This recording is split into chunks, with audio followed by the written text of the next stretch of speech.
Hey everyone, so this is the first of three lectures, three videos on chapter 7.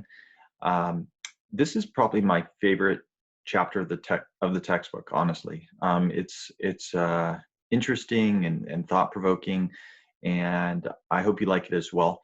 So in this video, I'm going to walk you through the perspective of Jerome Bruner.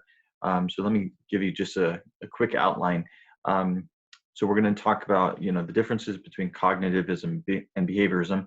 But for this video, I'm going to talk about Jerome Bruner's learning theory. And in the next one, I'm going to talk about Jean Piaget. And then finally, the third video will be about Lev Vygotsky. So first off, with cognitivism and behaviorism, um, uh, it's just obvious for most scientists now that behaviorism just simply cannot explain all animal learning. This has been a hard process for a lot of people who were raised in behaviorism, who used it to kind of understand. And again, I want to emphasize it's not about saying like behaviorism's wrong. It's behaviorism is useful and helpful, but it's limited to certain problems, and that there are things that it just can't answer. So really, there's just evidence that even among animals, there's behaviorism cannot explain it. So things like pigeons can detect people in pictures. They have a concept of a person, and so they can respond if they see a person in a picture. They can respond differently to that picture. They can discern. I got a kick out of this, between good and bad art done by children, right? Of course, we all know this, that some kids can draw better than others, even though maybe as parents we don't want to admit it, but some is better than others, and pigeons can discriminate that. And then monkeys can get frustrated. We mentioned this in the last chapter. If they think they're if underneath a bowl they think a banana is underneath it, and it gets switched out and they put lettuce, you pull it away, they see the lettuce, they're disappointed and sometimes frankly angry. And why? Well, it's because they had an expectation. Even though they like lettuce, they like bananas more, and so they're disappointed. All right, so if these simple behaviors of animals can't be explained using behavioristic theories, then of course humans are more complex, and so it just makes sense that behaviorism is going to fall short in explaining human behavior. So really, cognitive psychology argues that psychology should concern itself with uh, these animal behaviors, but also we should focus on the observable and described behaviors as well. So just getting a full picture of what human behavior can look like. And so cognitive theories, it's hard to like narrow them down to like a single theory, because it's kind of a collection of different theories. So behaviorism, it's like classical and operant conditioning. Cognitive theories, it's very specific to the problem you're talking about. So it could be perception, information processing, decision making, language, knowledge, and again, there's a variety of different theories. The cognitive theories generally are based more on human than on animal research, right? Of course, classical and operant conditioning was formulated based on animal research. Cognitive theories are often based on information processing model. So the idea that we are processing information actively.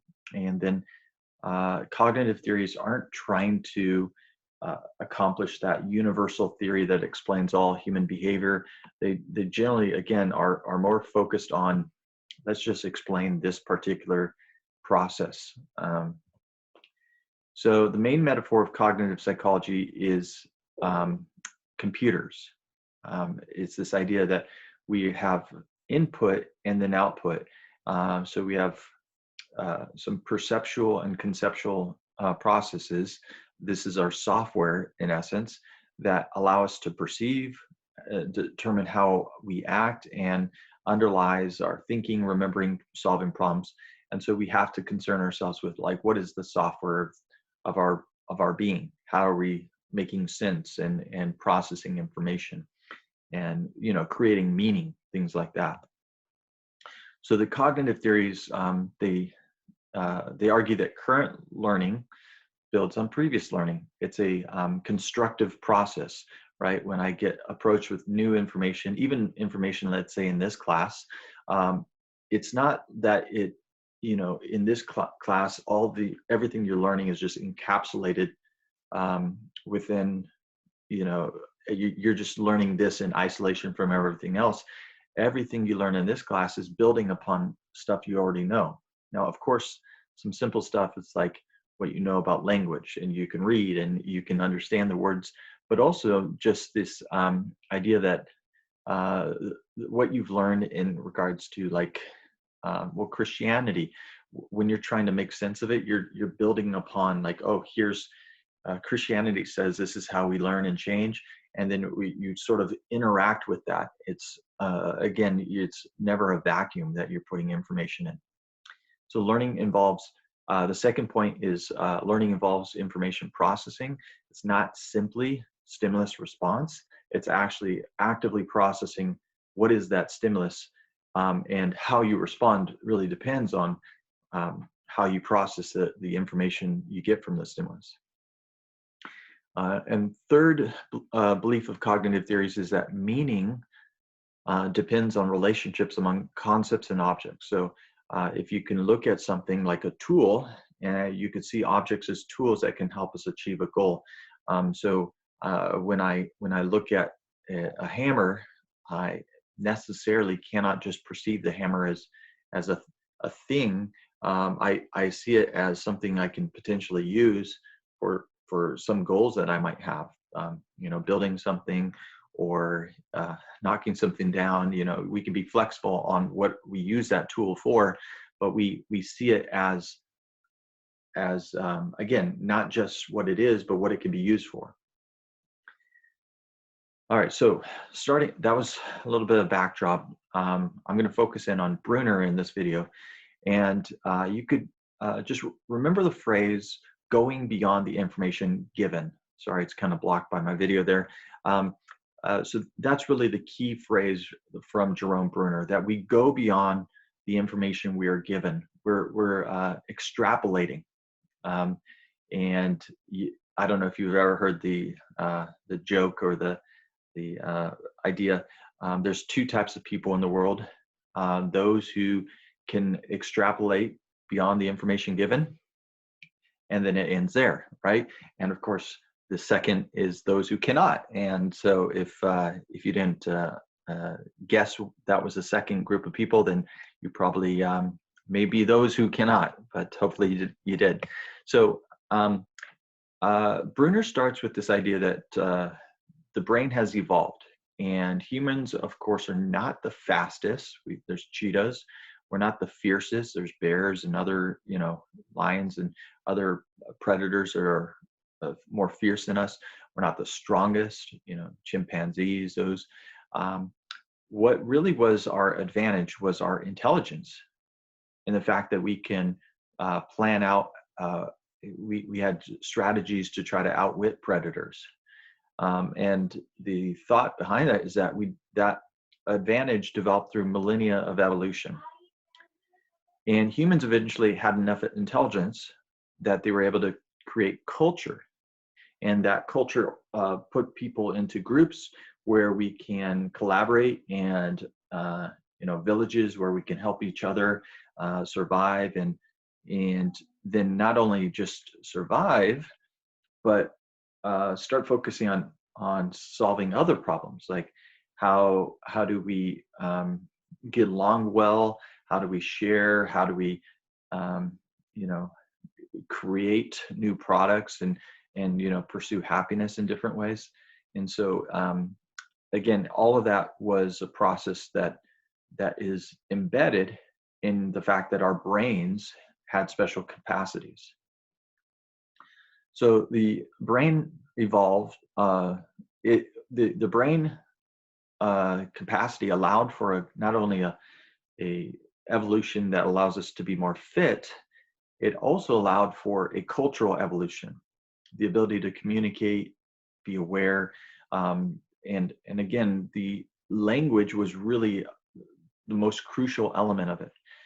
So language allowed for the improved communication of information, and um, and then the fact that humans have this capacity for consciousness allowed for awareness of being, of really being able to ask questions of meaning, of spirituality. I don't have that there, but you know, the capacity for religion and spirituality, to think, to feel, and to have a subjective experience.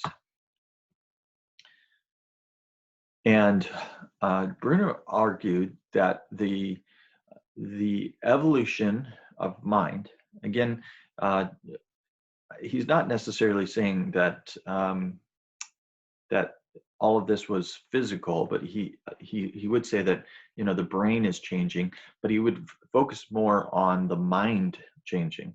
The mind's again, the mind is that idea of sort of the representation of who we are and how we think about the world. So the mind's evolution, he argued, it came in three ways. So first off, primitive humans were able to develop simple machines, right? The wheel being the most obvious, the traditional idea. Like this was a simple machine that allowed humans to move and to move large objects with the wheel, and then levers to be able to lift heavy objects that you couldn't lift on your own strength. You would use a lever, and that lever could actually help you lift it.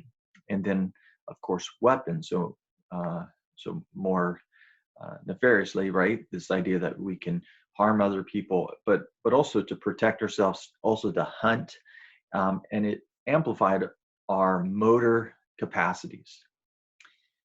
And so that's kind of like the first stage of this evolution in our capacity. Then a little bit more recently, we had these devices that have amplified human sensory capacities.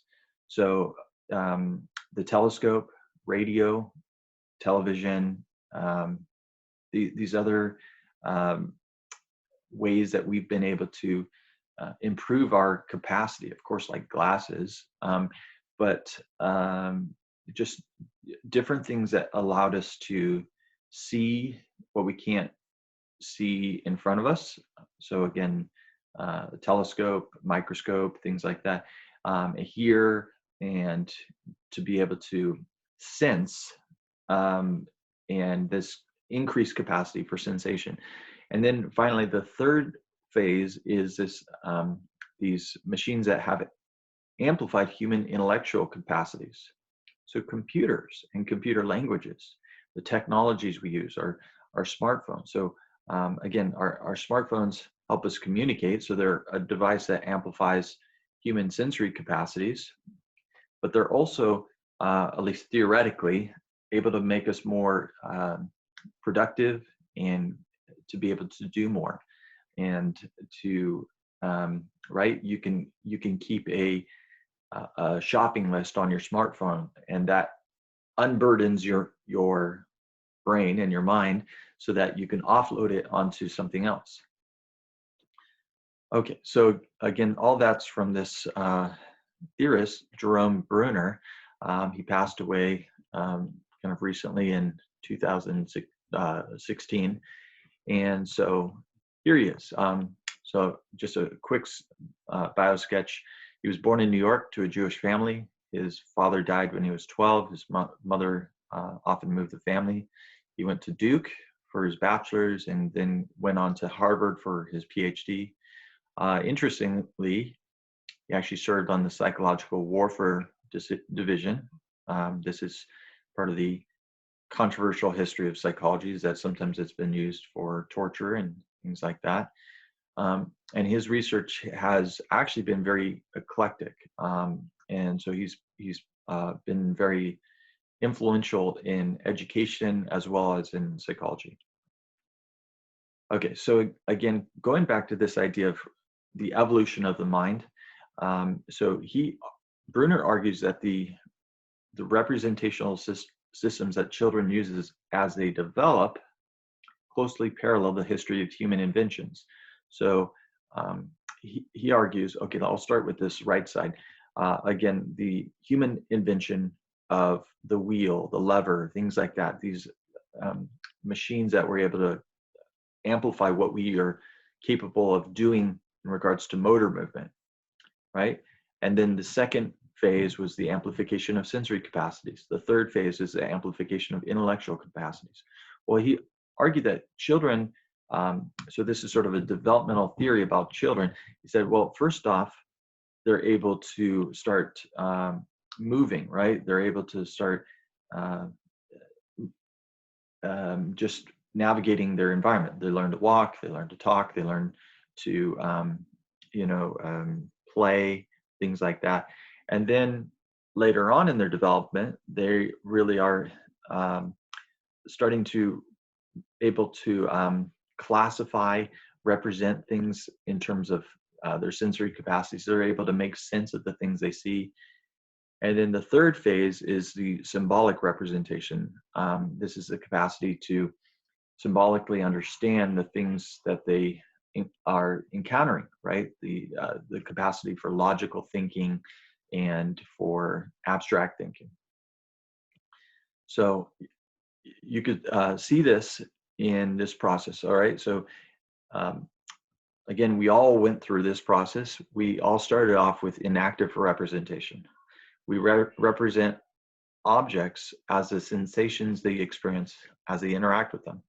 So this is that action-based idea. Like we are playing with something, and we just sort of say, okay. And again, I'm thinking infants as I say this.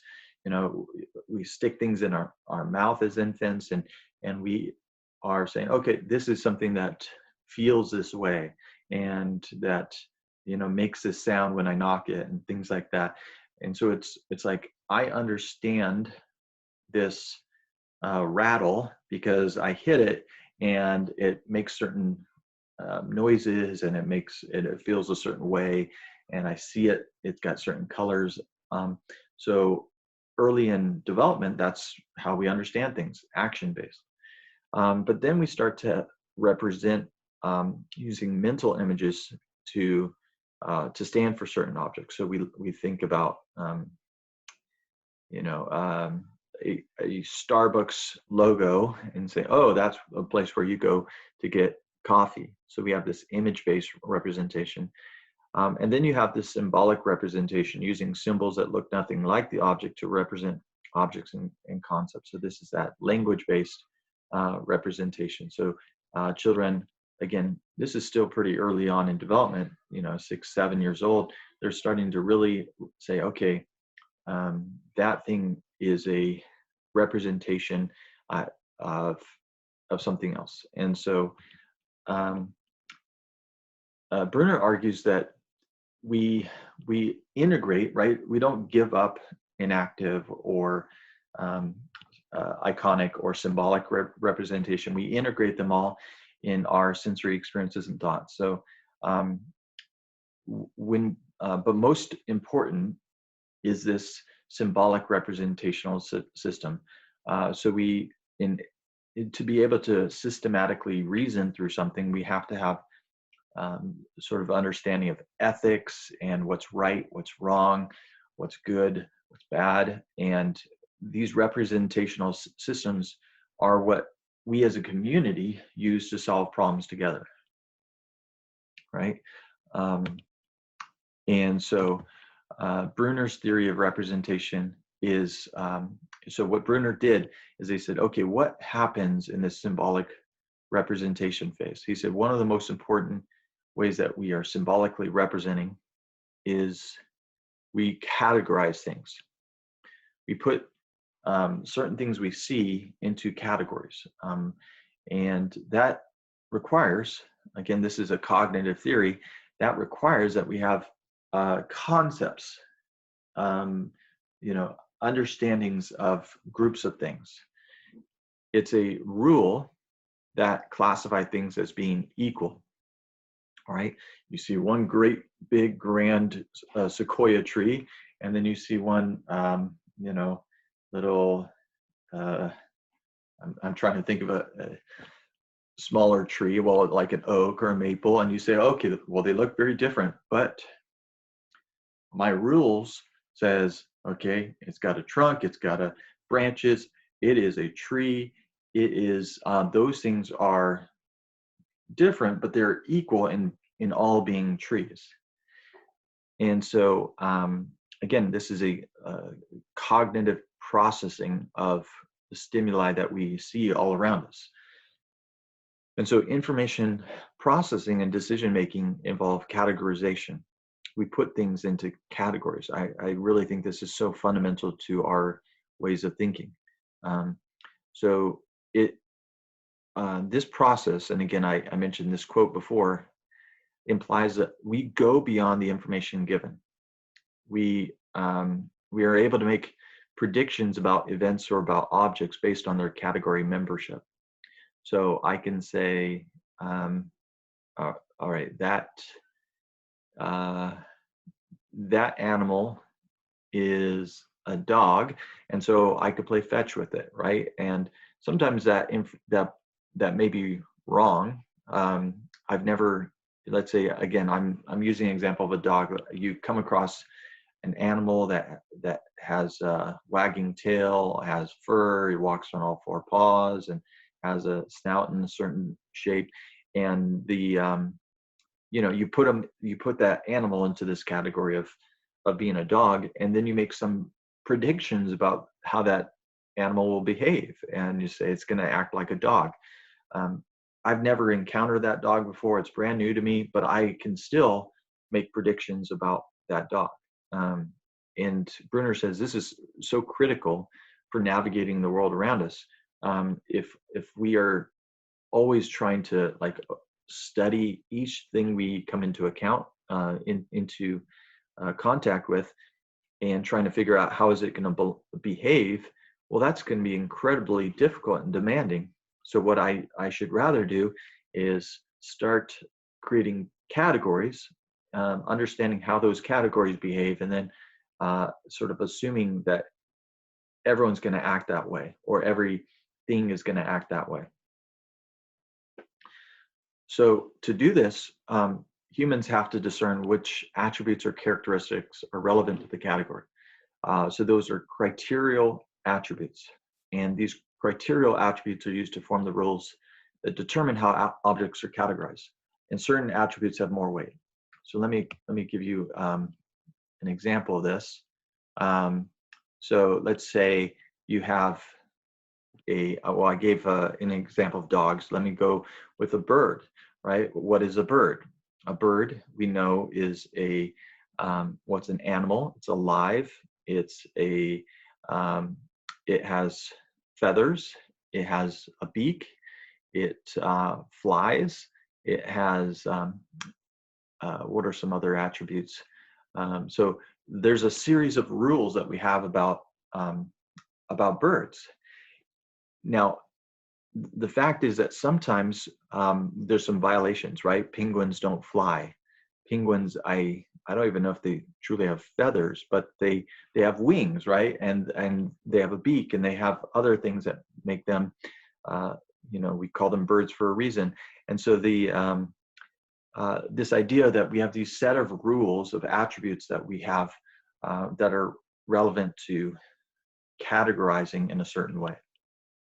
So this is a little bit of a joke, but what's this idea? I don't know if you ever saw this Seinfeld episode. It's but I thought about this. It's like, how do we do this with people? And the Seinfeld episode came to me. Is that Seinfeld talks about 95% of the population is undateable, according to Seinfeld, who's a bit full of himself. So he has this category of a dateable person and an undateable person.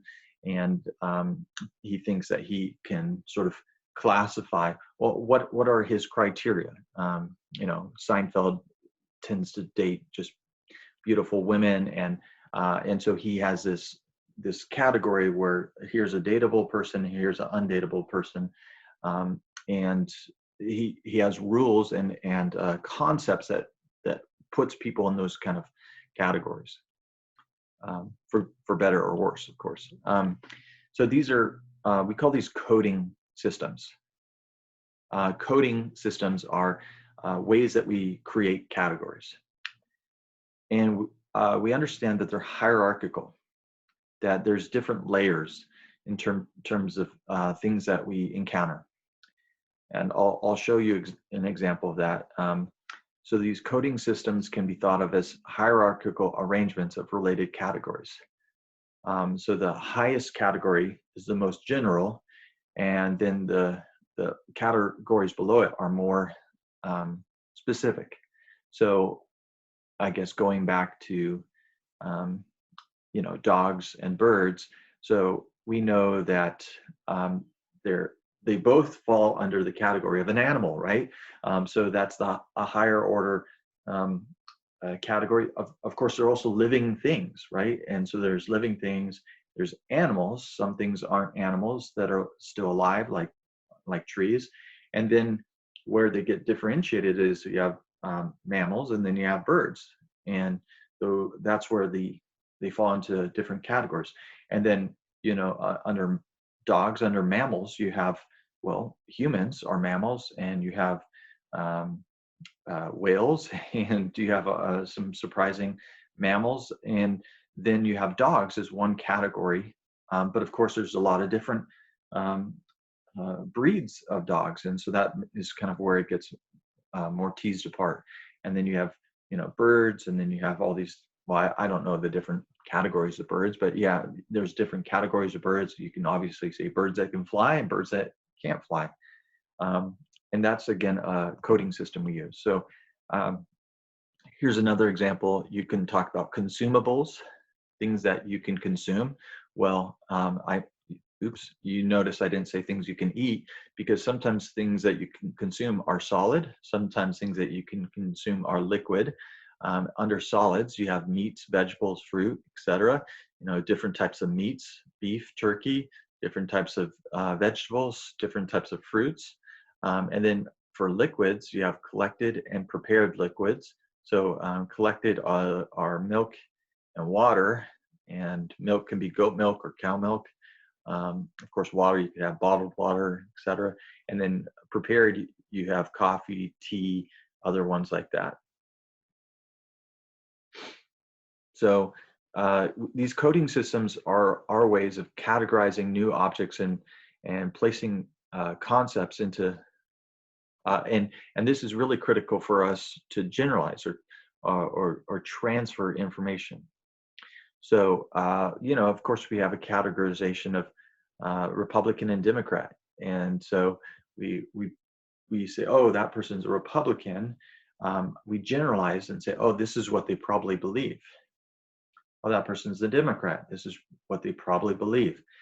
So when I'm trying to, when I learn one thing and say, oh, well, Republicans generally think this, or Democrats generally think this, I can sort of transfer that into, oh, this is what this person is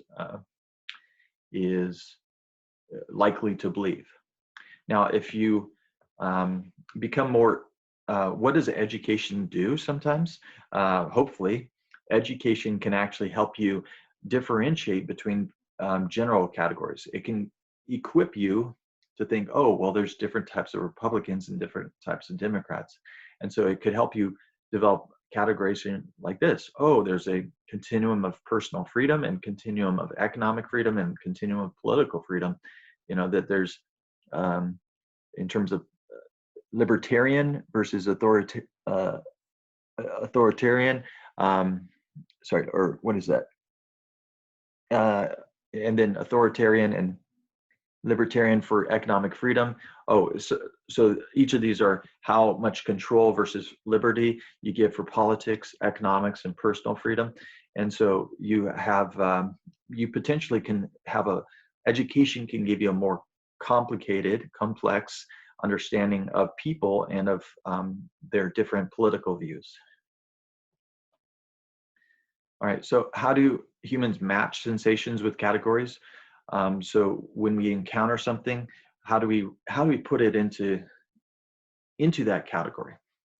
Well, there's actually two ways that the researchers on categorization have noted, and it's easy to say, oh, it's either going to be this way or that way. It's either going to be exemplar or prototype. But actually, it seems like both, there's research evidence that both get used. And so the kind of current understanding is that we use both, and just kind of depending on the situation, depending on the whatever it is that we're seeing or encountering. Okay, so these two models. Sometimes what we do is we identify exemplar models, so real memories of an object within a category, and we say, how much does this person match up to this exemplar? So let's say you think about a quarterback and you think about Tom Brady. Tom Brady is it could be an exemplar model of what you think a quarterback looks like, behaves like, is capable of doing. And you can say, okay, when I think about what is a quarterback, I compare that behavior with what I see in Tom Brady. So, well, Tom Brady passes, and so passes a football. So part of just being able to categorize a quarterback is just maybe, oh, does that person pass the football? And that's how we sort of understand it. All right. Another way that we can make an abstraction doesn't turn into real life examples. Instead, what it does is we generate a prototype. So we take a bunch of different, let's go with quarterbacks, and we say, okay, quarterbacks can sometimes, run the ball more, or pass the ball more, or they can have different skill sets. And so this is sort of a abstract idea that we generate a prototype in our mind based on a bunch of different quarterbacks, Tom Brady and Cam Newton and others, and say, okay, overall we have an understanding what is a quarterback, and our understanding isn't a real person, it's a conceptual ideal. So in exemplar, you're comparing all quarterbacks against a real ideal, and then in prototype, you're comparing all quarterbacks against a conceptual but not real ideal. All right, hopefully that makes sense, but let me give a few more examples. So what is a girl? If I was using the exemplar approach to categorization, I might think, oh, in terms of exemplars of what a girl is, I might think of my mom or my sister or my aunt, my grandma, and I might have a certain set of attributes that my mom, sister, aunt, grandma had. Maybe it's long hair, maybe it's a higher pitched voice, maybe it's a whole variety of different of attributes. Well, if it's an exemplar model that I'm using, I'm actually keeping in memory verbatim their long hair, their real, like, what did their hair actually look like? What does their voice sound like? It's not a representation, it's a real vivid memory of that person. And what I would do when I encounter a new person, I'd be like, okay, is that a girl? I would compare that new person against my mom, my sister, my aunt, or my grandma. And that would be my way of making a determination if they are a girl or if they're not a girl. Now, that's an exemplar model. Again, maybe we use that, maybe we don't. The research is a little unclear. But then when we think about what is a sport, many of us probably have a prototype, and it's conceptual, and it's a conglomeration of probably like basketball, football, baseball, and we have these sort of ideal sports. And then if we're using a prototype, we sort of blend them all together and come up with a concept. The concept might be it's an athletic activity requiring skill and involving competition. Well, then you have the question, okay, what is a sport? Is BMX, is snowboarding, is cheerleading? Those are like part of the process of saying, okay, how are we going to make this category? Well, is it a sport or not a sport? Well, we would compare it to our prototype. Okay, hopefully that makes sense. So the research related to this, it's interesting because children learn nouns, how we categorize objects. These are, objects are things before we learn how to categorize actions. That we learn nouns before we learn verbs. We say mama, dada before we say run or help and things like that. And so I don't know, that's interesting in itself.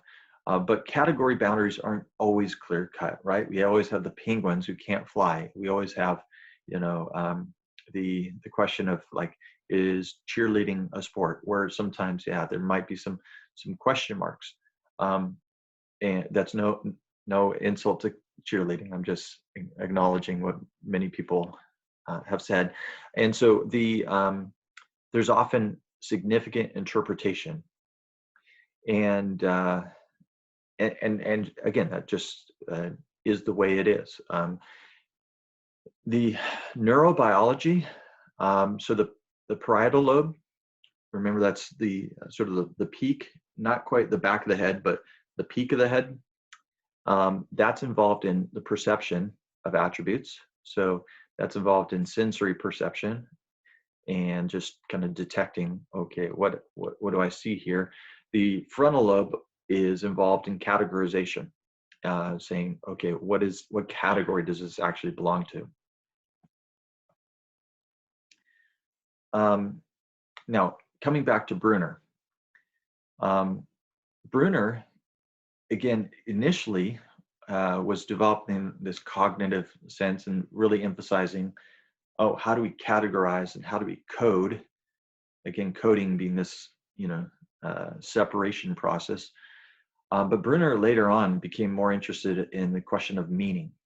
And again, this is what I really love about Bruner, is that he asks questions about how do we make meaning?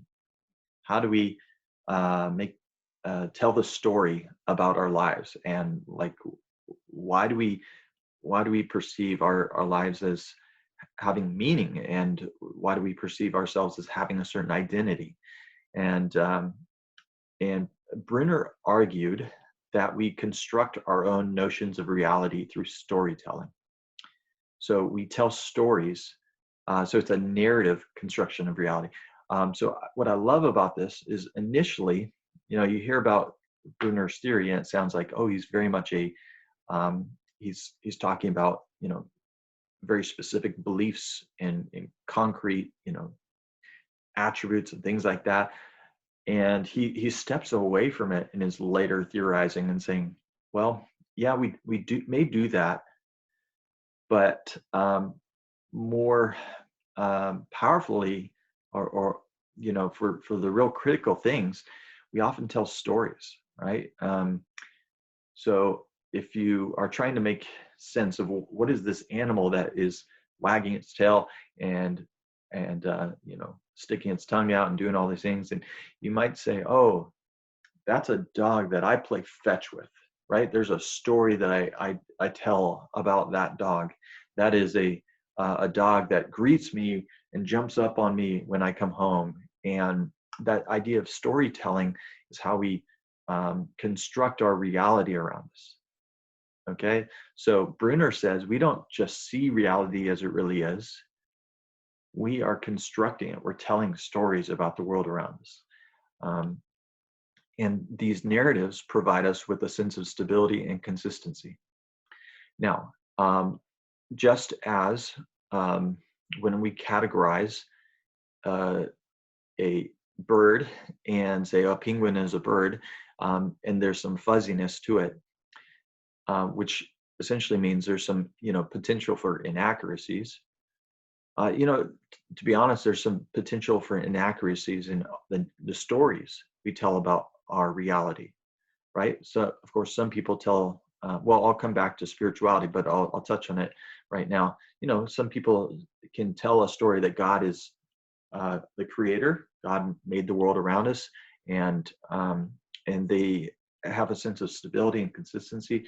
Other people say, this everything occurred through the Big Bang. There was no God present, and that's the story that they tell about their reality. Of course, it doesn't seem like both of them can be right. So there is this idea that when we tell these stories, we're constructing reality, and we may not actually know it as it really is. So, what are the spiritual implications? Again, this is what I find so fascinating about Bruner is I think it offers a bunch of different insights into Christian spirituality, because the Christian spirituality, well, let me start off. Okay, I was going to get to the narratives, but let me start off with this. It's right in front of you. What is your understanding of sin? Do you have a prototypical concept, or do you have an exemplar concept? Do you have like a representation, or do you have a specific idea? Is sinning lying, or is sinning more of a concept of this idea of uh, violating the rules of God, or is it the idea that it's seeking out fulfillment absent of God, or is it this idea that we're breaking relationship with others, God, or self, or environment?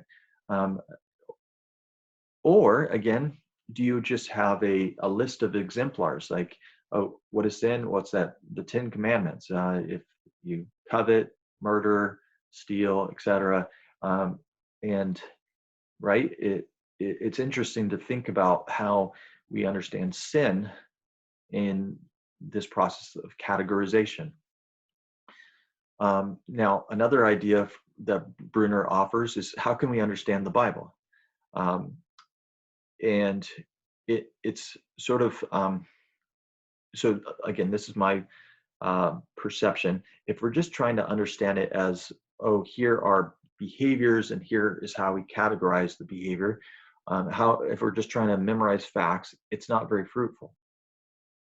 If we're really trying to understand the Bible, I think we need to understand the story that the Bible tells, the narrative. And when I think about what is the narrative of the Bible, I think there is an overarching narrative that actually starts in it starts in Genesis, because in Genesis it tells the story of Abraham. And Abraham and God, well, sorry, I should start with God. God formed a covenant with Abraham, a promise, a relationship, to say, I'm going to have a relationship with you and your seed, which is all humanity. It's clear in other passages that God wanted that relationship to first come through Abraham's offspring, but to spread to all nations, all people. And so there's a covenant that God made to all people, saying, I want to be your God and I want you to be my people. That's one of the essential structures of the Bible. And the other one is that, and this is more clearly made in the New Testament, is the idea of redemption through grace, that the grace being a gift. That's essentially what it means, is that we're given a gift of Christ's redemption. And so, obviously others can see other structures, tell other stories, but for me, that's the essential structure of the Bible, that this is God offering his relationship with us, and then offering us, in our failings, to measure up to that relationship on our end. God offers redemption and offers a repair of that relationship that allows us to once again, even in our sinfulness, have a a full relationship with God. Um, sorry, I'm getting deeper into the faith integration, but I love the questions and the thoughts that this offers me. So some other spiritual implications from Bruner is, if you talk about moving from inactive to symbolic, I think about spiritual maturity. When you start off in faith as a Christian, oftentimes you think, oh, what does the Bible teach? What is the gospel? And you say, well, okay, you might start off and say, oh, I have to stop, sexual immorality, or I have to, give to the church, or I have to do certain actions, right? So oftentimes people start off and thinking, oh, spirituality is about certain behaviors. And then they enter in more into the iconic. They start to form an image of what God is, of who God is, of what heaven is. They have these icons, right? In some traditions, they actually keep an icon and say, okay, this is who I am worshiping. And but then again, and I should say I'm a Protestant. I think one of the goals of faith is to move even beyond the iconic, right? You want to certainly move past the inactive, which is legalism, which is thinking that it's just about what do you do right. It's not just about having an image of God, but it's actually this idea of, can we understand and be obedient to spiritual principles? Can we have a relationship with God where we feel close to God as in our prayer life, and in our again, it's not necessarily things that we can objectively see in our life. Those should be there, but it should also be about certain perspectives and experiences, and that's really critical. So when I think about what did Jesus do? Well, he taught sometimes through inactive. He performed parables. He performed miracles. I got ahead of myself. He performed these actions, but he also taught in parables. So he gave people images of what the kingdom of God is like. And then he also sometimes gave direct lessons, which is more, I think the direct lessons was actually more the symbolic. Say, okay, here's the spiritual principles that you need to live by. So I think Jesus was offering a developmental understanding. Like, I want to speak to people to through the actions. I want to speak to them through images, and I want to speak to them through symbolic understandings. So, okay, those are, again, just my reflections on Bruner's theory and how I think it applies to spirituality and Christian spirituality. Now, educational implications. Again, I mentioned that Bruner was very prominent in education. Okay, so what does this mean for education? In education, we shouldn't just teach facts and techniques, that we should actually teach the structure of thinking. And this is, to be honest, it's incredibly hard to do. There was a study done with first-year physics students, so students that were taking like an intro to physics class. And at the beginning of the class, they assessed them on some basic ideas in terms of misunderstandings that many of us have about physics. So they wanted to know, like, when people look at the world around them, are they using physics to understand it, or are they understanding the world through sort of a layperson's perspective? And they said, obviously at the beginning of the class, they were using the lay perspective. This is like the common way of thinking about, the way the world works. But at the end of the class, they reassess them, right? And so at that point, you would think, okay, well, they should know this is how the world works. It's different from what I expected. But what they found is that most students didn't change. Even though they had learned, even the students that passed the class, they had learned equations, they had learned facts. They didn't actually reorganize their understanding of the world. So that's obviously a failing of that class, that they weren't able to reorganize the students' perception of the world around them. And again, this is the hard part of teaching. It's okay, I could teach you this class, and obviously, and to be honest, this class is a very different way of thinking about people. But what I want is not for you to just learn a bunch of facts and information. What I want for you is to actually think about people differently, to challenge some of the preconceptions that you have about people, to think about actions as having causes that are sometimes outside of the person. That's what we learn from classical conditioning, operant conditioning, that when people behave a certain way, it's sometimes because they have had past experiences that had contributed to those new behaviors. So I want you to think about people differently and say, oh, okay, well, people don't always choose to act the way they do. Sometimes it's because they've been reinforced to act that way. And again, that's a hard thing. You can apply it specifically and say, oh, well, I know this is operant conditioning, but to really broadly think differently about people is a hard thing to achieve. But it is what I hope for you guys. So that's one of the things that Bruner emphasized. Bruner also emphasized that if you can teach complex topics at a young age, you can teach kids about gravity, physics, you could teach them about chemistry, but you need to do it in an active manner, to just have them play with things and interact with things, and that will be the building blocks of them understanding the world. And then Bruner said, well, when you teach new material, you need to move from action-based, right, the inactive, to the iconic, to the symbolic.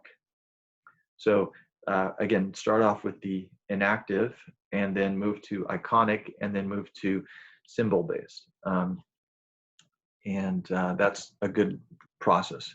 So Bruner advocated for discovery-oriented constructivist teaching methods, where the learner is active. The learner isn't just sitting back hearing about things, they're actually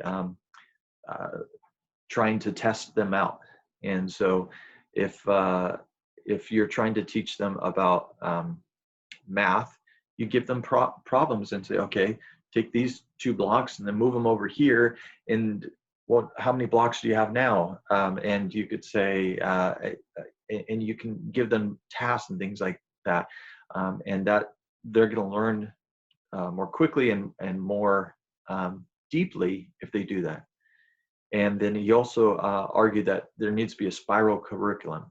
And that's how we, coming back to material covered earlier. So you notice that I often reference back to classical conditioning, operant conditioning. It's because this idea, like I want you to blend it all together and be able to put it so it's not here and here, but to say, okay, these are having a conversation together. All right, so that's it for this video. I will end here. Hope you enjoyed that, and I will come back for talking about Jean Piaget. All right.